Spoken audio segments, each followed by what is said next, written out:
alaikum UDP Youth Action Group. Assalamu alaikum Coalition 2016. Ngal kontom birin katom fokana bula koina annal badi malong Ibrahima Sane. United Democratic Party ngafalele kombe loya Usenu Dabo Bainla ala banku taman na abe menke kan ani United Democratic Party la executive member lo be Alpha ba fana be delegation kono memu aje ya mundao yaboti ani minister Lamin Diba ebe delegation ko dami alon ko ebe larin loya Usen Dabo kan ebe banko taman na banko tonko nano beto kunum nga kibarol sotole makan be siare ngungunolu ba tabanani men iba fokan jebe nyani bankole kan amanke fuladu tabananti jebe nyani le kono tabanani nga kuma kan soto wanyaro do fankeda bar janne nga fudo kumoto honorable Lamin Diba anin aja yamonda o yabo anin loya Usenu Dabo kunebe futala koina stato kono suto makule lewna wala mo suto dutalalati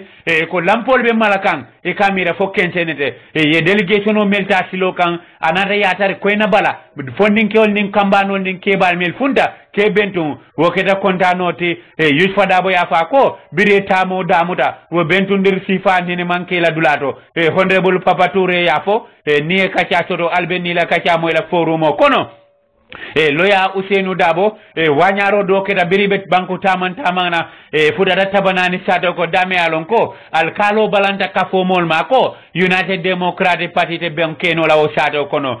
bar alkalo malon minister menketel bay memarta sefor la memarta alkalo la wobo kafo kono le mem honorable Lamin Dibade bara atemolo kadu wanyaro le keda mem mama kandeti aliyakala mudale GDC la politicien membe banko kan jama ba fo kan atebe politiko bulota kan nyame banko kan mol nyanta kabino kadle kaje ko wo sifa manyan kawulu banko kan wanyaro keda alkalo fanga yamuta da kono ako mama kande fondin kewol ya ko mama kande atetata fuladu tabanani sado kono le kayitandi la ko ni mansa kunda mo atetati adu ni mansa kunda batele bulo kono nate ko men wole kate naman lafi meke wo bukake ni Dabo ka mama namba UDP ngol ko mama na ate ka fo le nal man tenkun mballa sembo talal bulle odo ayitandi ko nikumu mama kande tatale ka mol hakilo sunya ka fo ko ni banko matele tade ke bandim fana yodulale muta bay Gambia no politiko mol man famuje bake yana politiko anala fani ya fo wole be mama kande bulu ate be nyunka politiki sifalla nata dawda di mendi ata akole fo amalonko asi wanyar nole abafo kamele isa wanyar nole wo kullo wole wanyar taje mama kande dante men naw sadoto wole munde akafo ele ko ni mansa kunda matel tati akamol kijo farandi fang ni man tarate koma ke kijo farandi kombe bonle la parasoto komi o kijo farandi kuma sifali wo yake ni fang ke bandin silada bar birin honorable Lamin Diba ya kun jija aya itandala ko ndel manke yanti ka sefol bay imam fenke ka alkalol bay imam fenke barin lafta itan lela ko ndele marta atella do alnalla do ko bela ndele sal bay ndele financial sindije ay kilaki alkalo noma amruda nam foyla koda kono fo bendula chok dami alon ko alkalo fanata awosita kuma kanto ngamento do ajabinta da kono na kuma kan membuda ajabinta da kono ako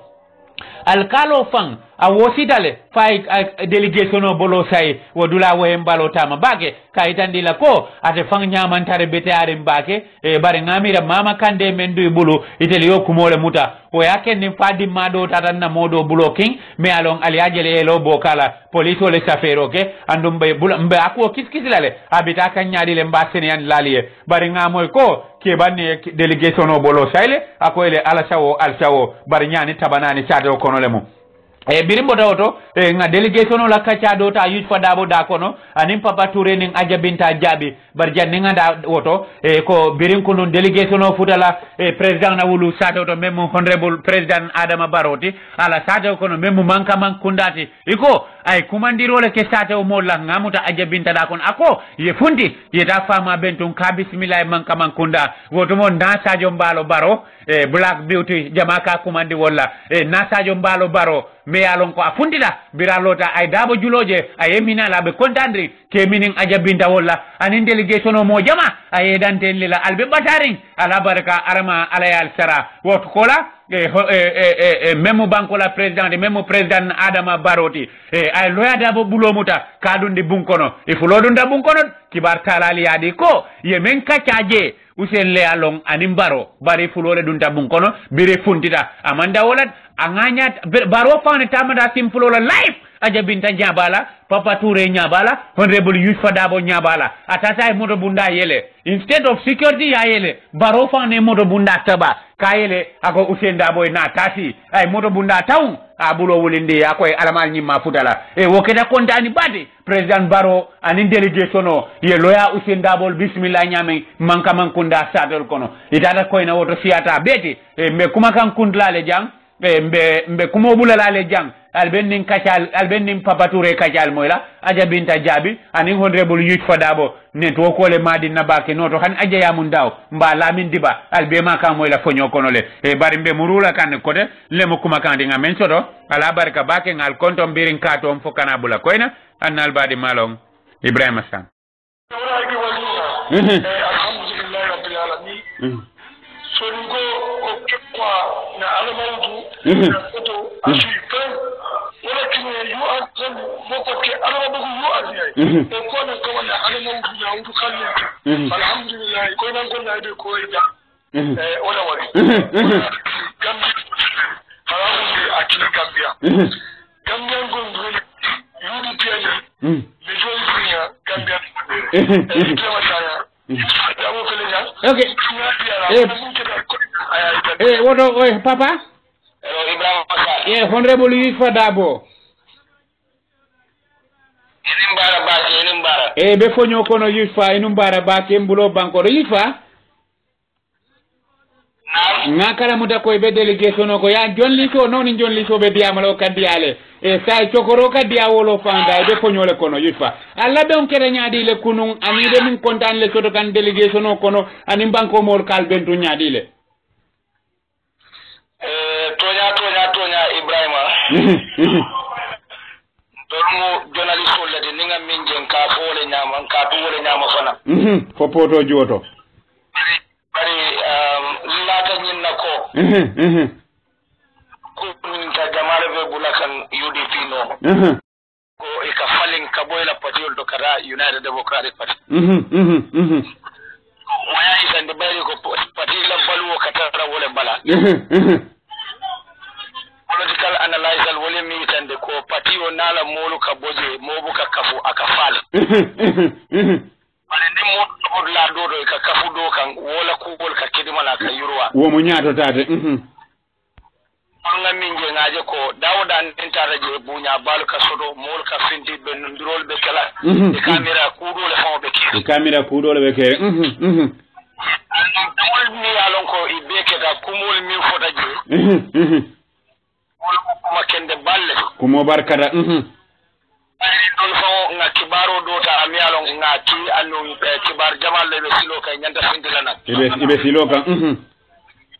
okay bari wo abe akono min ko mata je wala jama'i min mira wala jama'a kan min fo United Democratic Party mo tribalist party de wala mo si fatan fan so lam alu tota mandin kolle boye wala yitande ka to nyande ko United Democratic Party ni si fatan fan so manyoma no manyoma aya ko bari ni party ko la stroke ji be badala ko Alpha Jamal fo be party o nyaado wala manke mandin kolle ha wala ko United Democratic Party e man sito nin anata komin makamo la wala katara party nin ko pour kana party nin kono to abe wala nyama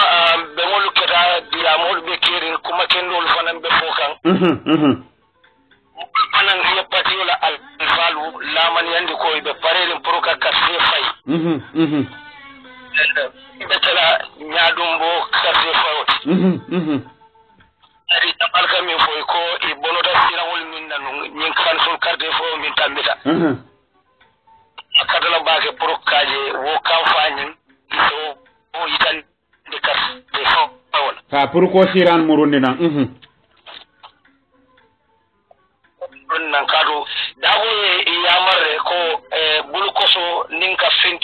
finna la moy quartier fo gagné ha mo buka kanye wala kan niaji kan ful jama siran jama biye e fotala de patio di wol e kada ka quartier fay ha imam bero fay man funde yam parmi na wolon po quartier fay lungo e finti quartier fo anin gambela anin gamol lebe benna gamol gama jamal be benna ha anin gamol be benna on the 12 to nyaale mon bari wo nyaaw nya jan bi dal tak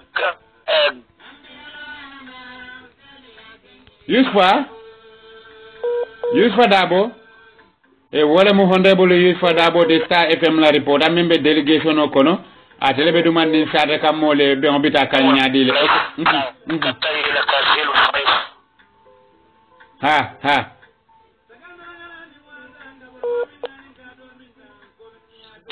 Hello Yusfa Dabo na mbe moy ka network ko man sene anu network bitu be fonyo ko no mbe moy ka wala mkai so kunu kanu ko man la malon network okay nga fo ele ko ngamire ko komin ko uten be da men sene ande ka banko mol ma wala moninde ko United Democratic Party manke tribalism party di bay ni dara party onin tulo jibe a fonde man party oni e si jamal le soto melbe jurmalen party onin kon party onin mu Gambia party ot so wo kuma kan yake nin ka fo banku di un jamale be je kampo molbe lahi do di kanko to nya dibite ber fa onin mel tambida anin kan fil ber fa o ku jamaye mo ne le bari be makato baylale ka UDP la chamanol sindi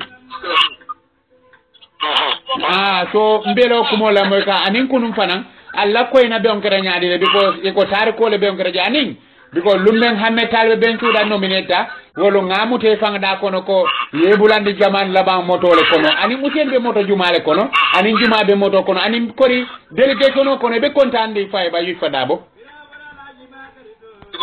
wolam to nyaade Alhaji Ibrahima Sane kontanta baake sewota yenjinen kanyen jinin karo men ma fono la dami wala mo nitimo min keta koyna atonya hada mati wala siya ndefo ay kijo farale ay kijo farat nin ka dan fudada Johnson do molle kanyika mulka ka fu delegation o nyimma aba man ko raje nka ko tonya ale do ko kijane ni Papa Touré bari bari fudada be moto fana mulmi fana juru mataji siada ka tambi mulmi yalon ko wolle ni kana silo kan kadu birale fudada ale men tare wala siada men lata tel kan nan silo kan ka fuda koyna min lata anu akono fango dingol fana siada jele bari dingol itol bukan ngani fula soto ha wotene ado lori no silo kan be ko sila den kilol be lala dol ba fula ko Gambia Mandela nata dol ba fula ko Dabo futata wo akeda wala nyama fo futo keda be moto futo keda je binata alfalu yitande mulya lonko wolle be delegation o nyin kono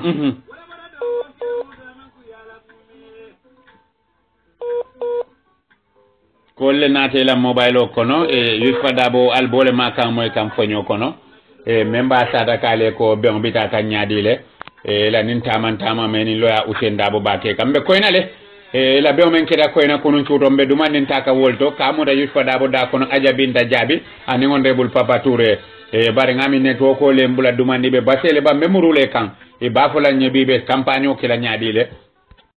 allo Yusfa yo iman kana mafolo ngalon kolle nata la telefono kono hade barbitu citente ngalo minto ngamirambe koynale Yusfa janni ta dron wala mo honorable Yusfa Dabo de alkala kibaro moyle talansa ba akamen ke Star FM radio to yatele la delegation o kam pour que dandan ke tamandi banko kan kaje ko mulebe kering anim banko kam mulebe je nin tembe na albatele ma kan moy kam fonyo kono memo Star FM la jata bati memo honorable Yusufa Daboti Yusufa wodo ngata ko ina nga kumo kumpaje be fonyo kono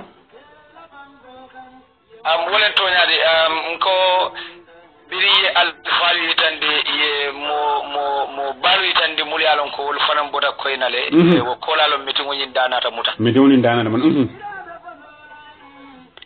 kuma kende balu wolle futaje min fota siat tanin ko mba fula wato bidara bake kuma la suti akamba minister ba mi alon ko adelbe mararin marsa kundan dingul la kola honorable Lamin Dibati kuma kende jamalu ay wolle foje ata je ko tundo dingol ye wuli e carte fay UDP party wala candidate soli bayri wolle be kala molti muli alon ibatala do ko sonen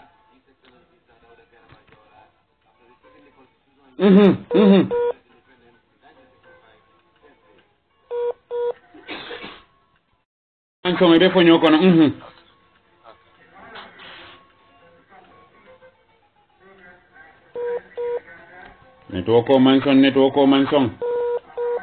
network mambete abake Gambia wato dol woka fundina ni network yufa tende defo nyoko no yo ako puru ye café di United Democratic Party la council la ay la chairman ako bayri wole be itol fanam mako la kaje yela do ko keno ko la tala nya wole be fasala lo president ba fana fe ka mako yala do ko do ako tundo dingolo beri nata nunje yela hido min di ya timmanle ako bari hanbi sose bori nyawnya foisa kafu busola foisa la fa busola abella fila puru yelo ye carte fay kaje UDP la chairman o ye gagné ay komandiro ke tundo mol bela police ke kiliti ye kambe ye nyomut bari akaman ke luntantije kan anenne ye tundo mako no jikolto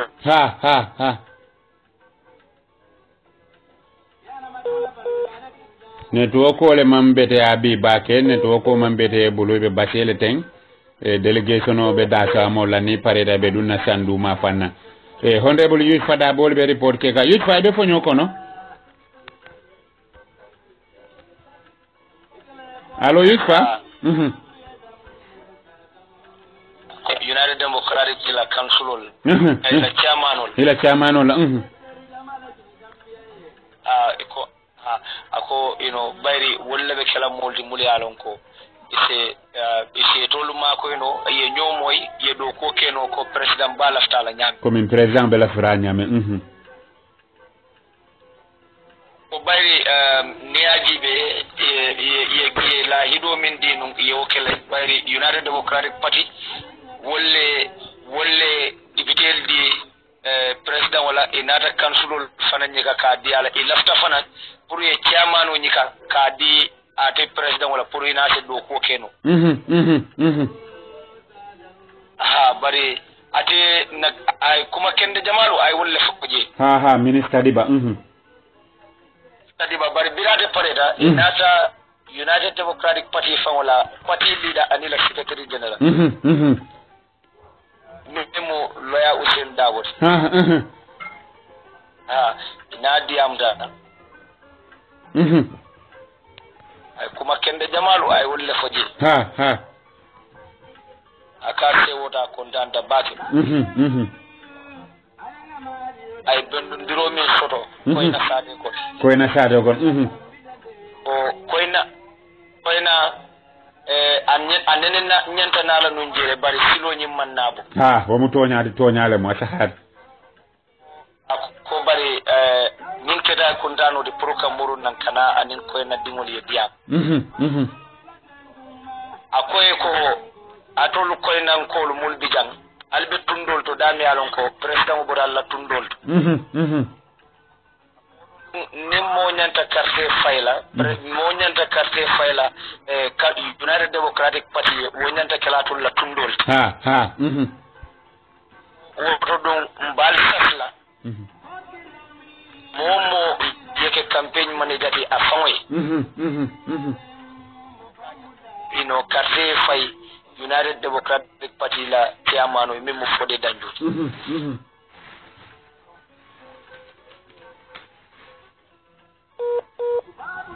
network le mambete abake ni yufada bole be nyobulu bari bi network ko mambete a mbulu bake biko nke commande credit ko la jama bari bi credit ko man tarje okay yitfa whatsapp ngata network ko whatsapp le network ko man fori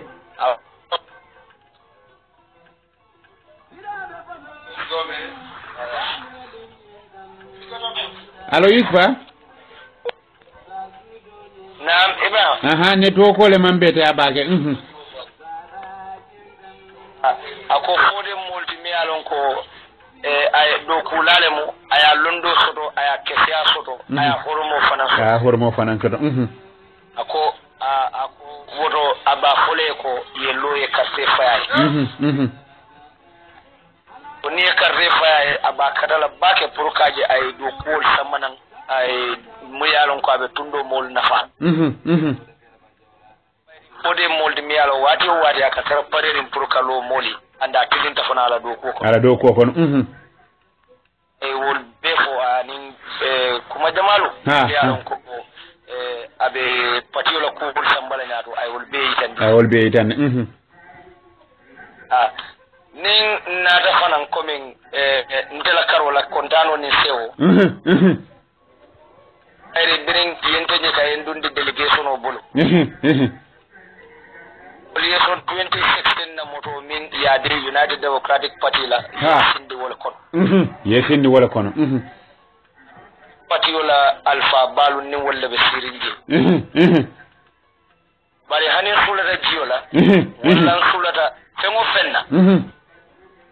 nin ko hanin bakelam fango ka fo han dul ka loko bela porokaje ko nataro jang aidian ay kontane labango man pare fango puruto onye bang sentem fonga bunyani horomo mi so kabel pati wala sandon koldo bang kajidu man ni be ka sila nga domoro ke dulakili kedanya kudi mi alon ayen kontan bake ayen gisola andung ladulal fanan ikan dundi ladulal min to jemu jutu bay bungol le jutu bay bon men jaman laban bon tada bam bungol tata bayri a be kono katara air condition den fana fanan katara standby ngaje ko momi yalon ko naman bunya foto ate mo bunya la hani bunya mole kam mo bunya o wala yatinna atanyo kontano ninji fulade mande non ko se wo foye defo kunde mo moyel londila ko nyako UDP buka journalist wolo ko mayan tonya ko itan nale ko United Democratic Party ka bunya min di journalist wala nte la karola nte ma fo party dol ka dile bari maji ite maji aje bari ngabunya min soro ay ala drone ne wolon kondano nin bunyati baki yusfa wato bankambulle bi albe basele te ngamale da so moke basele bin da sawara basele so albita nyaadi le bi albe dun na nyaadi len lafta yodu man nim fo janne nga sarodi yusfa da bolom membe Star FM kumandro dunde telephone to mbe kata ko wol ke kanne pour bi be basele janne ka wuli basé pour a fomole be dunna nyaadile alkanata offline albe isanele la moy kan Ibrahima Sane UDP Youth Action Group amba coalition 2016 mbe parile mbe report ke kala delegation kono même honorable Yusfa Daboti membale baseni tembena Star FM la kibar sala kibar dila me alonko atelening no professional journalist ka kibaro di même honorable Alaji Sadio Baroti nyina e meday forlim badi ala me alonko ya tute ko ate ala do ko no e banne to ko madi kele ni Yusufa Dabo manyo moyno e mbabula la jang e bari mbafula le ko e be basele e da somo koto e be na wulla kadun usandu mafana ka campagne kije mbe murule kanne kode kanila kacal na di forumo kono ala barka bake ngal kontom birin kato fo kana bula koyna annal badi malong Ibrahima Sane kun aja maaleykum salam Ibrahima Sane albe ibe foñole kono jamale be lamoy kalbe foño kono aja e nga kala muta ko atele be larin delegation o kan albenata lol nadri kan audiol bina kan saferol bina kan albafo kan mole ko bida kan nyaadile e bar janni nga fay bi ko kono kunun allebe ngda muta sade min do to illafta yo sinani tabanani min tole mu because jamabe dundi mol bulu nyotole bar tabanani min tole mu alkalo laftal balila mituna nga bewa dari tabanani birim boda makati nga bewa dari tabanani tabanani min tole mu nyani kotola tabanani nyani la mu nyani same kono jebe same okay jebe sa okay tabanani biko abe dol ka fuladu dol ka fo nyani jebe nyani le kono ala tabanani siata bari ni ndobe nyani be same karola okay ni kuma abe nyani le kono kode abe nyani le kono fulol ni surwale ni sade ni ndo bay alkalo ni be jaxal ni biko sade be jidi sila dara dimbala anara mo karakino be jidi akate be jidi ayele ma bule sai de ko wala man tala sai ko ni la UDP woni toro wala man sama ala mo karakino ka funyo mai bari fo alkalo aja alkalo yamirate yalon ko ministre men ke del findi ake bay wolle be delegation ko yami alkalo yolo Ibrahima Sane kana yewe dulal to amalong alkalo malong jumani ni bisilo kan kadu birim president la UDP na boysol min biye na yusol ni ne itandi mo la ko itoli ama makanena ko jiri ka itandi la ko UDP manke man sakundara tulu man sakundara ani ko be alkalo akati ake trade na kadiam telefon ni ni UDP ni ma kan kiya ka daga usene ko li ka usene ko ni wan jamu la mo le mbe kala ne usene ka fa mbale ata ko lo foli sawo dinul fa yalon ko kuma man ke tonya bi ina lo bendula ina da bendula ina itandi mo la je ko ala itandi na bi yiri tero ma ka kunda ta ko UDP man ke ma yo dia wala be ke din wadiya mo kono afa ndi mo wala na ka ala mo na ka fa bari man taran to la ka ko kono ita benda la miti wuta ko la nyaadi ay kelo wondi won ani mo kele ga ke woni yami ya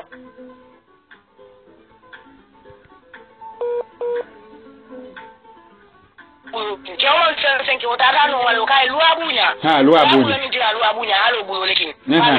ngajele akabe diamu ka bulo le lekile kai bidon ay bulo men lekile ki ni bulo le sabada kono ay okin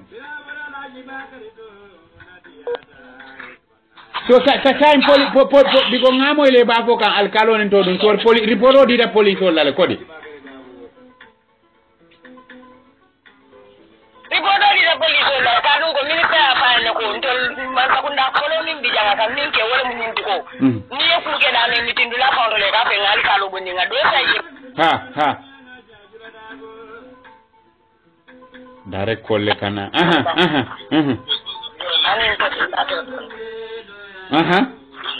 minister ka yene ni kandara ko man tara firi mo kanjang ka mo tora ngabe firi ngabe be kami kato faini mima faini to be mun to la UDP balati be mun to la dimbali ko ni mantara luwa ko mo mantara luwa ko ma luwa be fana kulu le pour yetara luwa pour yeso luwa ma force sai ni la kalo kama ni ko fata ma da la kalo no ma la na committee dula ala mistake ko itanda la luwa kalo ko son to la ala ni na la ko mo ni kanko atema nyama ndiya bukeji bari ya sila ni nyama ndiya bukeji to me na dimbali ya mar kube to le fa mo kube to ka di ko ti na banta ba to le ka to le ti ko le ko ni UDP na la ni le ya pinka ni mo kele ni ya le ku kele ya di amunda tay mol ka ta ko le ti te paren kam bismillah bismillah ala ngata to bari mo biri mo ni ala ran ka ba do pol ki baro ko da police mo wata ara je de buki tin ka ta ni kan bin okay aja police station jumano because coming alkalo fana bolo sayro ke hotline bala fa baake aja adimin talay mol dimin ne bare modo ke so sodle tabanani nimbe nyani le kono kunun suudola biral boda je ngamo al futata bancang al boda bancang al futata président barola sadoro dame alo ya al futoda je ka président tambito konton al ni délégation o tambita ni futata je tane balama fo buñade président baro ko ta fama bendu na moli en bendu ni kunke lenja kunke silal dinna e ko tawal dinna e drinkol dinna e jiol dinna alin fitro da antara tabasso ene kalida baro diam da ala kontano andi président baro la do kolla président baro la président yal timande kam kadu ni kiamalo be sida wolle président baro simen okay ni ko baro se wota bakele fo aja ni ko ni ko usen ni baro dunda bun kono kodi dunda bun kono le budun ba fani bale dunda fa diwni faale dunda bun kono biri la ko ci ndiran kanna ala ga wolli fana ma te samara usen da bu bundi fa moto dayla ya dunda ay kumala bulabulu ajambala tiyo fele fata ma ko usen ni baro nyobulol mo day dunda bun kono usen e fenne bula baro bu adu baro fana kumala bulabulu ko mu keba fulol te moti min maro bunya fana wala ndala dan fana ay moto dayele ay usen da bu dunda moto da aw ko la del ko non ko may bu yodun tella na du ara ngi janjanta te mo ko ko ndol ko ni wotu mon na sadio be min tole na sadio mbalo baro first lady no ma kabira ja ko ne ko mbama ko ni hatta binta akal badaran de sane na sadio mbalo baro ngajila tambita kal bismillah ko da kono manka mankunda e bari kontanda bake président e kumandiro ke amol la ko e bentum loya usenda bo ma memma famade ka bismillah manka mankunda e na dana dum bunkono bari ngalo ne ko ay fenne duabulu membe usen nafa usen fana kuma duabulu membe banko na fala okay bilal boda manka mankunda le sarodi e ba en kontanda bake baro fanda dai bunda ile useni akay bismillah bunda taw bilal boda manka mankunda sade kono altata nyaadi lale be onke min toni min tole ngondi dara ko koyna ngara ko koyna le bidim bodo ta nara la ke basi kale basi le den kawudun kata du sandu ko okay kunun ale be onke koyna sudo koyna bentun droke da nyaadi le bigo talankilin wato ko talantan nim fula atar koyna le ngo information o to do wol bucela lu sole ka be ndiro ke wala lambo ni nyaaje kamera ko fotani ke tole ka jina moy be dinna nyodo ibije la kamunda sawani banko be na kila nyola ko mo ke nya abuka sata no de mo buka sata no bari jon kay ngadu na kayro min tale yo ke do yem ale ni bigo ngamo ele ke papa tura le ka yo okay ndi aja ndi journalist wala ban honorable papa toure afaabe fo nyole kono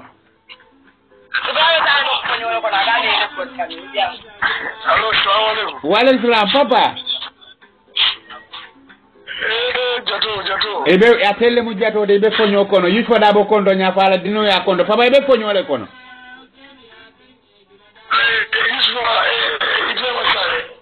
Papa no ebe fonyo le kono kuma duma nin laftele ya fo mbaden sara kulole ko enan ko li albendu nyaadi le kono.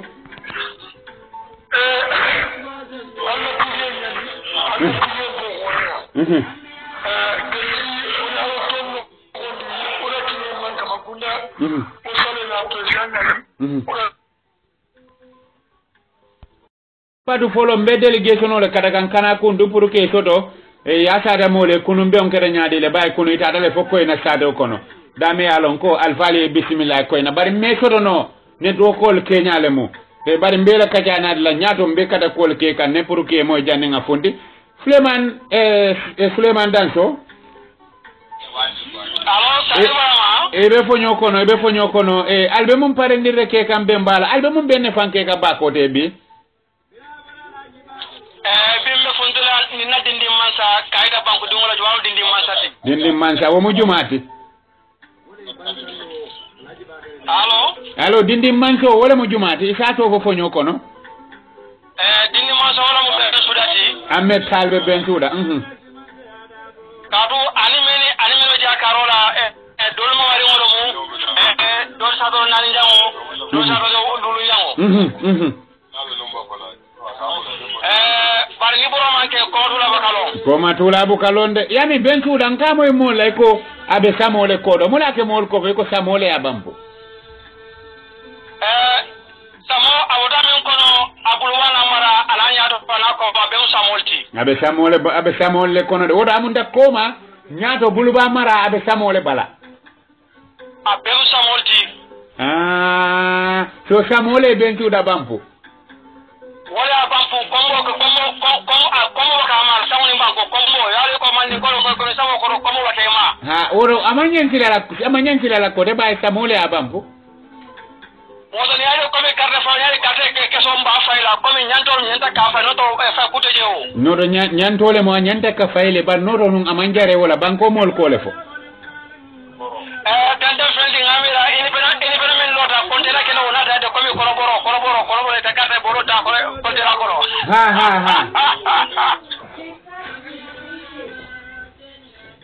so bi atebe mum benne kala ba kote bi kafu jumale mu ani albe mum benne kala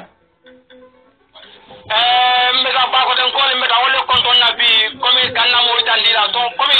kay tandira no mobe alo dole aje dole ne maje dole akibaro je basila fon jaate wolo aya fa en foye ndero karti yalo mol kono mol mi tino kala ba ko te bi na ya dale ni ba ko ne kala ko te ni mi tino kono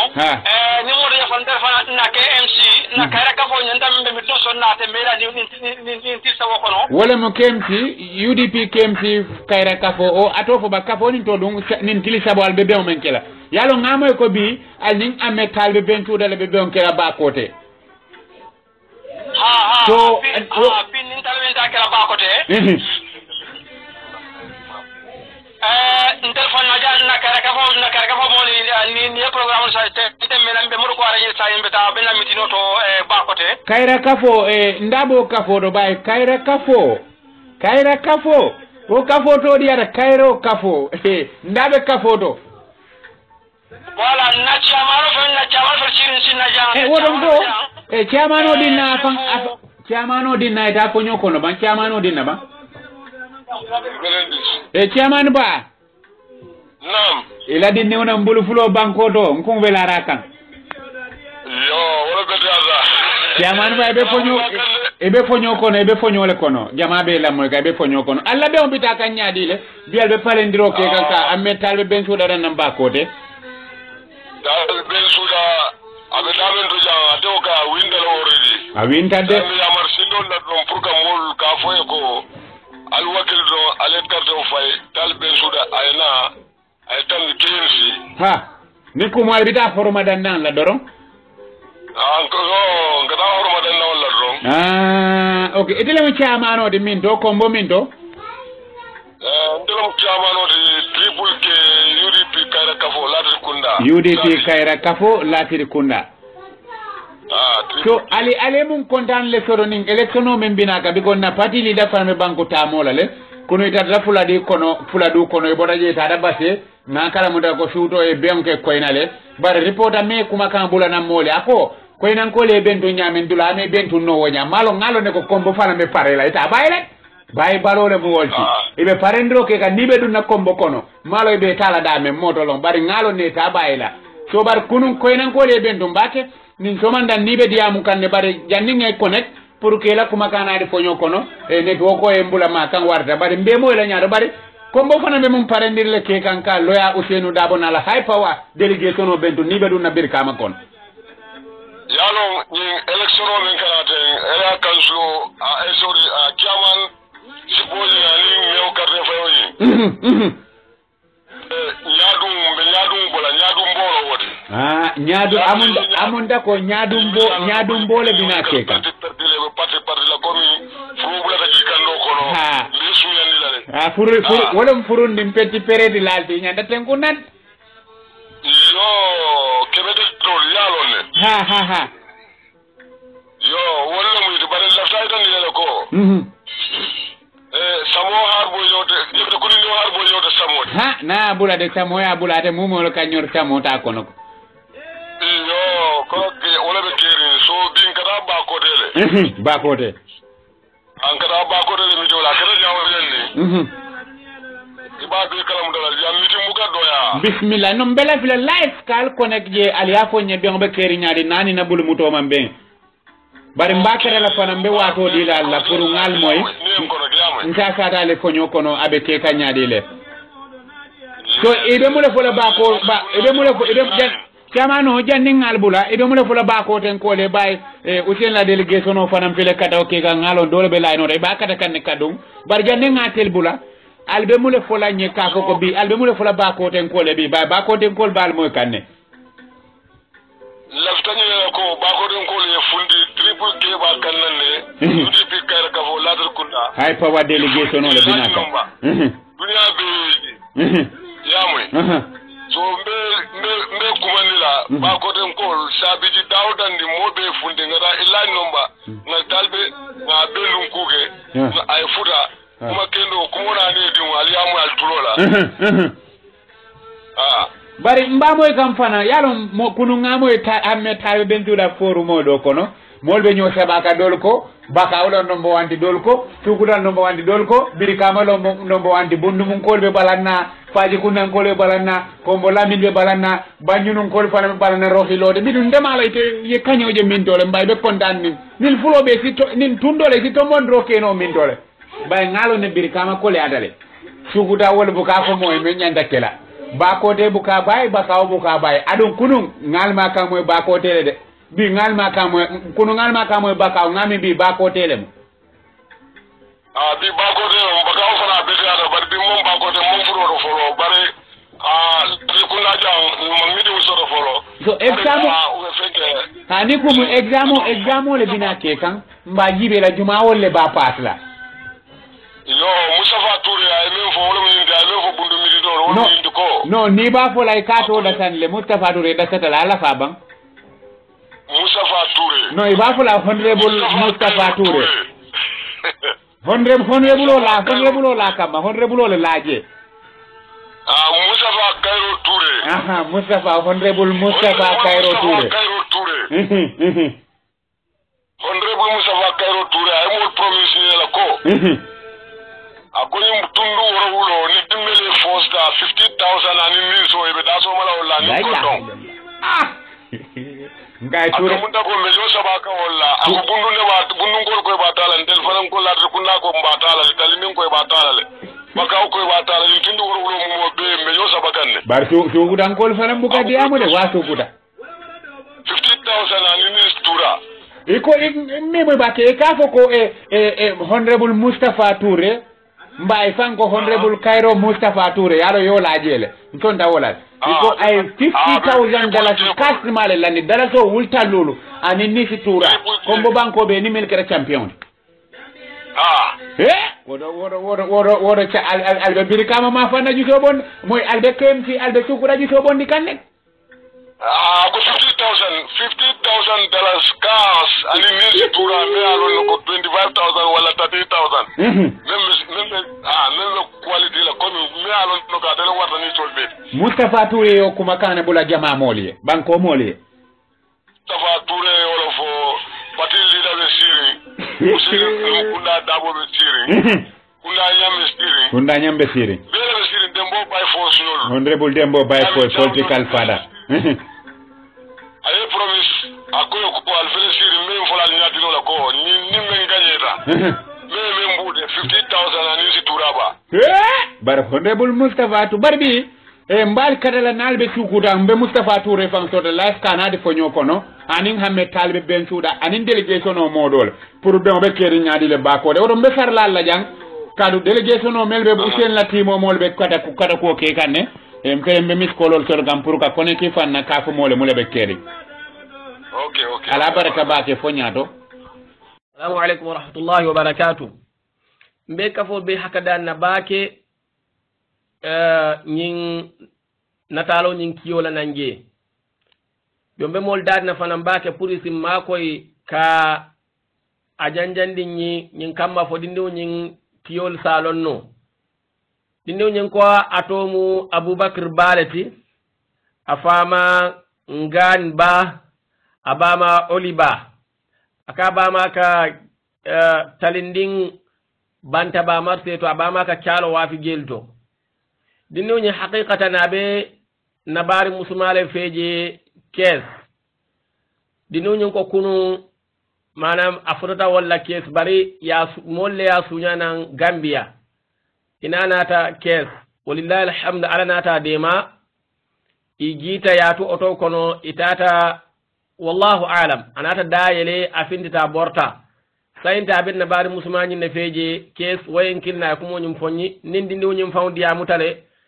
abol feeje sansa lefta pour ñin kamma nin min sin demano ye risala ñin anin sura ñi ya janjandi ñi fo alamol salonno omin samma nsi rakmoñi walla numéro ñin ila nomba ñin ɗinona musola ila molla pour ñin kamma ni frata kees inasi ño jeeno ye i dimmañin soto ha mbe mol dannola baake ndem ya janja nani numéro mbige wala mum nan numéro whatsapp o 77 146 21 13 ni english lam 77 146 2113 after na ni yo nomba en dum na whatsapp on ni si ñomoyno o summa si nabar musmani na numéro dila amma na rakmu mi yalon ko akata mubashara mimman ko whatsapp oti wo mutani nombalati wo 43 51 2011 oti ñemo rouleti chez roule ka fo ko awla ñimbe sino banko kiliye karoje woto a data ma ko wajibo mo de ko a data mi sey banko to mali ibe bulawo jero no ibe bulawo jero no yo ni nga tara ko abe o nyama bo komen ko wo mo theory de sa fo no men wo mo theory do theoretically wo mo waleti bari practically alide banko banko dunia kono mislimo banko me yalon ko anyato ko après non mislimo lo ala masakunda majority mislimo lo ibe kili kinaka karo nyini fayenne ni ya jera jero ye bulawo noma wala be Egypt wala be Yemen wala be Oman ni Saudi Arabia karo je aya announce o man mi na be nyo balaje iturubaje ka bulawo noma andi wala ye bulawo ifa wota ka bulawo noma Yemen fana Saudi baba ke fana ndi bela mo ibe motor wadu time zone kini be bo wol abe o bulo le nyama yo adun aske nyaaw nyanta fula pon tolle nga maka kanu maka mkur kawla Saudi an kul kanu ka shawo ba tolle ka kangine o tolle mulu nyo kini wote ila dino wani famo fe ila kolcho ila chosano abe killing wala mutonya yo nyimo kuleti ni atara ko lafta kerab mole practical de kole aduna tolla ka fo e men fo wolo mu nga Gambia la jero nga kata nga wote nga muslime organisation min fanam be nyim banko kan na fanam be dani de mbe si be ngoto si be nyento ka ko Gambia la jero wala banko min ne intundo to wala jero ni wodiya announce ko nga jero ko Senegal kam yalo be Senegal mfana sita wasilo nga nia wala nyama adu nanyi organization o famodo kasama Senegal bije Burkina Faso bije Côte d'Ivoire bije Mali bije Guinea Bissau bije Guinea Conakry bije and others so you be being organization of famodo so atul din you be bukar synchronize on anything ngane wala okay ha ngane wala na ce ngane wala surtout kany men fote surtout karji be surtout kany men fote yalo ko me raiso ya fanyami nin kul pronto bakel sutiyata sunkaro la bakel ngabaro mu wolete nin ale mako e Senegal Casamance la majmu'a pareta ila nyin côté do pareta bare wolbe fenkele le wala nyokam skafu ba kilwala amma atodum Mali Guinea Bissau Guinea Conakry Burkina Faso yili be pareta anin Côte d'Ivoire be min kala wala min ko mi konta ko be tarla ntema nyin tundo mo ndi karoja abe nyin dolu wasala ya fam ba lon na le bol banko le be ka wala donc ko le feng impose no la wolka fon ni agree ni wa agreement o keta Gambia lonna lo mini bija isonta Senegal ta sonta Mali ta sonta Guinea Bissau Guinea Conakry Burkina Faso Côte d'Ivoire tani nin banko e karoje o kono ibe ni ndol contact la antele karoje ibajelo ko tundo nyi kala ha because walla be ya be jama bi ni ko tundo don kamera ni ko mon ko le karo je ko ni dati je wala jara dati je don ka fenke wala mbor nyemo afrika tundo la fu ni ko tundo o mun nyin sub regional wala mo sub regional afrika la nyin tirdio la jama fa wala bismillah do saita ni na do saita ni ko bawo ay hulsoto ko li kulli qutrin ruyato ha banko ala gero ashitana so ni o do sabu ho banni a to nyama wala muda badi bunkolu wala gero ta wala jaran kullu ta wala ka sabati wala gero bari wonda man ta nyama ibn technically al qutr arab kan qutr wala the country am ala plural lo ma aqtar ikaje ko ni organization ka fula al aqtar al islamiyya al aqtar al islamiyya the islamic countries amanje ka fuko Islam district islamic countries kotor comme ala mustalahu ala terminology wala mu the country from ba jara wala nyama amda gambia kono janni yeba ye karoje dawda amanje ka bo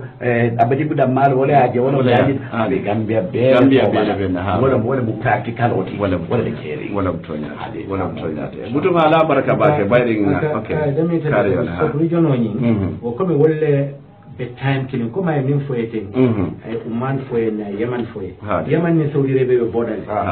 ya fam ila matali'u mukilinati ila time killing wala be bulu then which means e ka karoji be time killing ya fam ba ya dan ni hadni atar ko me misal fe kuma min fota nin yaman ya karoji misal gambia e salal hada ni nyala le gambia lonna nin yaman lonna lisi yasi ya kata ni site kachata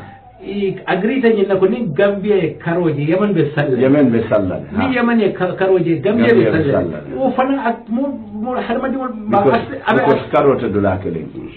karobe dulage yaji le wollonna la jo fahmo be wala la barni banko kilim mutagre ko ni wayaga dron is okay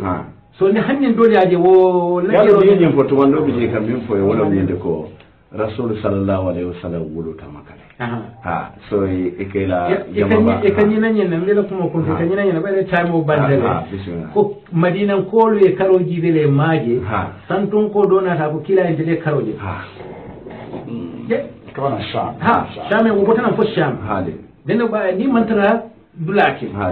kila kaya ko ite ya jira kaya aka ilata ko alawo ala tikirin fu ala kidin aka ison ta kunti muhammad mu ala kila ta kaya akuma dina ko almuli nasali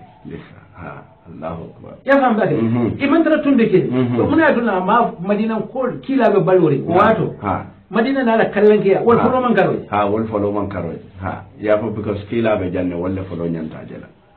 ne birin alamu woke fo mo dolle yaje wonna ta ikila inform wata o manyin min ka fuko wudula la kallankiya da masa tunole the whole priority e kanje wala mutanya anen fana de kamde abu jari fana wulu da makale de abu la fana wulu da makale o mayir bon khan fana wulu da makale de maka wulu da ma mo ki pisande do ko tawol wala mutanya tay o banda bani wonde kuma jamal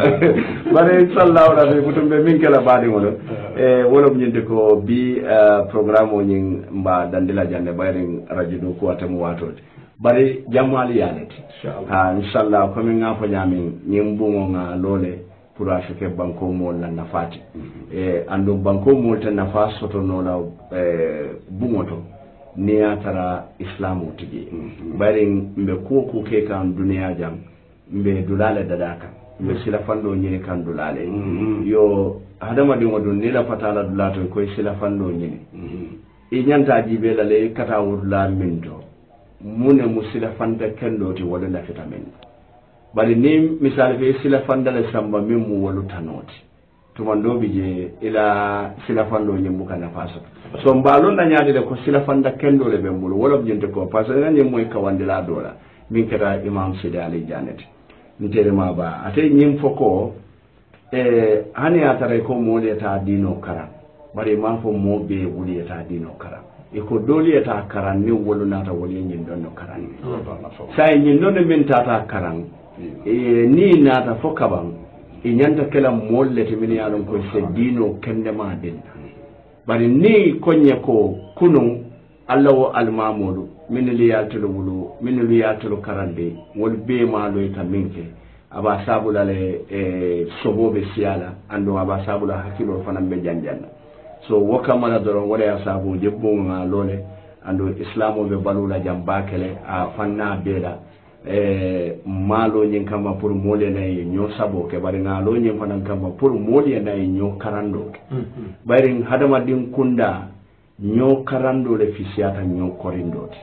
ne mole nyo karandi korindir lobo kasarabi butuma salla kuma laba won fon ce programme ko fa fonin alay mbini si wati kotan bismillah president na kuma sitel bismillah pamodo mbeje ila fanfan amo abak na kuma laba won kala minti wala mu dukare Gambia killing our resort one Gambia one people one nation wala sot so mbesa kata ko min so Gambian ko beke killing kun kilin nafa wobe ko mento kata na jamfa wala kafo bela nafa banku dum bela nafa be mento ma kata na bula ono nembula to onoma lafta minna na masakunda bulu gabe gamen me do rimbi adama barola nyaton kaya koto ni ala kitando fana so la kadum be na lonne ko yela maroketa adu ni yela moketa to mira jamal bi ko dol fana ka ke nonto wolto fana nyanta fajin wolto kala sai wasabu kammal du kare mo kana jonde mun pati karde ndebe majam kardo Gambia kino na wala soto be na bula o Gambia kino la nafa noma nyo sabo ngo tuje ni area men ka poten kargi ko ni wodem kundinati ni development o nata mi yalon ko is in the national interest wassalamu alaikum wa rahmatullahi wa barakatuh baraka ma ke drame bismillah jabi yo alhamdulillah fuka mulken to ke je ke te fanan tentu ite pamul ko mi ngamin fo wolu nga feje kan kotenke nga wali miroto kana kele dino nyin kila alayhi salatu wassalam bere ala ya jinda kan aya kamalli wala diala nga complete ala mission complete tata taman fentuje ama men fonye wala mtonya ya famba to ite ta belon no lan ta belon no nimma saylo na tan nyo sabaje nga be nga kacha barni na te yenne jena imalon tele opinion be sujiri menka ninde jabiro ke jena ka fitinol ka ya famba ke adu wa qolayata bake jahilul kallonnal joy akande jakal momin kalwa ka bum dama bulbani mala bare karle karanta kati wo ye ku jakal wo jakalo wata karambalo te wolon yo ni lata ite min kare lata la kon tele tonya ka kan fani yale ka wo kare dun ko kon tele tonya le ka I invite ina isiale kacha min ke fan kumande kon tel mo sunna dun kelle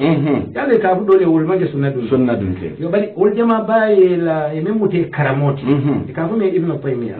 wo ka moto jole ay 100 km o 200 km bole kata moyinen ka nimminna mira nya fatata nyina mulo barakata nyina anoma nyina la maybe rizimbe o bulu dalila babulu min important kasiyante so that they see nafaso to amario wala mulondo nyina ya fambate wala maribe mistake ni ninte na tanga explain inte bamburin dalilo min koma sana fano wala mtonyati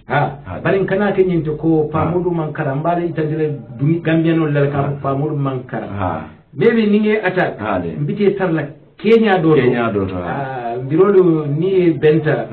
birole kam biro bondi loto wala fotonya min biro be balandi loto bir kudole ka bondi wala fotonya ko woton kana woke ali be denga muslimi ado bismillah kula baadi mon be ya mbal tentu na mbal jayila ko bi ñinen karol man taymo man wala inshallah assalamu alaykum barbe ko be ga fa nyame be programme o lon de la lele nim pareta wati saje alfana loko alsikarnal ka programme o kajal rawdatul majalis mo dunia muslimo bereta surtout minu be ñin sobre jeno kan wala mutone bayre wala community no soto be soleal bara manke ka foko alota majliso da male wala albamul da male gambia muslimo be dunia muslimo be surtout ndel minu be tundi bismillah ala barka bake fanan kontanta bake ngalu tentu ngali jayi butum badi mulatul min fanan be jibe rola dunia fanna bela bari mo jamale jibe atata fo mo min be jibe kan actively atata fo mo kemelul nim fen yo ne programme o banta fanan to ndo bije mbina talla mo min benji be la o be kala wili wilo lati so wo kamala buton baade mo ngal tantu ngal jayi atul min yalon ko alla alfa ya be nyamin ali wato tuje kana kadiya monye yo aldiya mutanye kule la ko mi yalon ka kuma ya ke ba na be diya mula kadiya mu ku kuma la e ba jira wo ku kuma wala ka kore lo hakilo warande isaje ko isetata soto je men mu nafa ko wala wo kama do mbal tentula mbal jayila atul jiber la fana famudu hekatu bla kilimi je lafto fola bismillah ko yata rawdato mabake bismillah president ya fonyin nata felen yinata bismillah ntel mudo kulalle ha mbedo ko ke kam muslimi yale kon mosi muslimi yalon ne hanni ma arabo karam hade nali njembe mistake la ha alkana hesitate ha inshallah alen kili suuto alen kili bulo mbal welcome la nga kacha dino ni mum bele tati ko nyen kam ni miske ko kabina ngare kifa wala mutonyati ha wala mutonyati ala baraka bake kontanta butum badi wala to jibe lan fanan ngal tantu ngal jayi ala baraka bake fo wati ko tan ndele be sidi ngal yema simoto piaro wala be nye bulu bala temmimo Abubakar Jabiti president ba wole fele seden jang ate mba ko layle his excellency de ambassador atuno Abubakar Baba Dramati atuno kafula president den kali ajela manke dinde moti ke balo so wo kamara do ngamol be tentu ngamol be jayi fo wati ko tan so